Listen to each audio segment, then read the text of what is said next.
Everyone, মই এতিয়া কলকাতাত মই আচলতে ভাত খালোঁ। ভাত খাই মই জাবৰখিনি থ'বলৈ বুলি আহিলোঁ। মই নাজানো আচলতে ফ্লেটৰ মুখতে থৈ দিলেও জাবৰখিনি মানে হয়, মই গম নাপাওঁ। মই যাৰ লগত আহিছোঁ তেওঁৰ ফ্লেট আছে ইয়াতে, জেন গ্ৰুপৰ দ্য ওৱান ৰেচিডেঞ্চি বুলি 11th ফ্ল'ৰত। আৰু এইফালে আমাৰ লগতে আপোনাৰ হেৰিও আছে, সৌৰভ গ্ৰুপ আছে। আমি ব্লগটোত আৰু ইমান ধুনীয়া ভাল লাগিছে বতৰটো এতিয়া নহয়, মই সেইকাৰণে ভিডিঅ' এটা বনালোঁ। দিনত আপুনি ইয়াত ওলাবই নোৱাৰে, চকুৰ জাপ মাৰি ধৰিব, গৰমো প্লাছ মানে একদম অসহ্যকৰ আমাৰ কাৰণে। কিন্তু এতিয়া ভাল লাগিছে, এতিয়া ওলাই আহি মোৰ ভাল লাগিছে। মই সিহঁতকো মাতিছোঁ তলত নামি সিহঁতি নাহে, মই সেইকাৰণে ভাবিলোঁ ভিডিঅ' এটা বনাওঁ। মোৰ বৰ ভাল লাগিছে কিবা।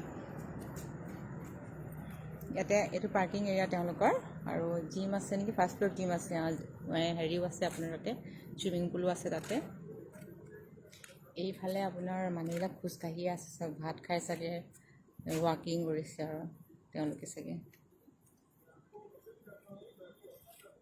ময়ো খোজকাঢ়ি ফুৰিছোঁ সেইকাৰণে মানুহবিলাকৰ লগে লগে।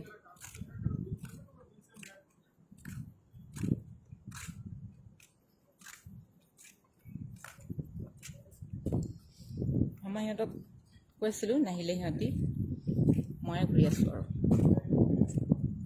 এনেকুৱা জেগাত কলকাতাত মানে, গুৱাহাটীতো আমাৰ গৰম, ইয়াত যিটো গৰম নহয়, আমাৰ কাৰণে সম্ভৱেই নহয় ঘূৰি ফুৰাটো।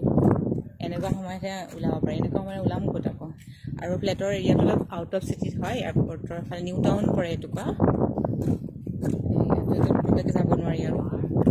আমি যাব নোৱাৰোঁ, ইয়াৰ মানুহবিলাকৰ কাৰণে দিগদাৰ নাই, আমি যিহেতু চিনি নাপাওঁ ন। আমাৰ এইটো হয় ব্লগটো।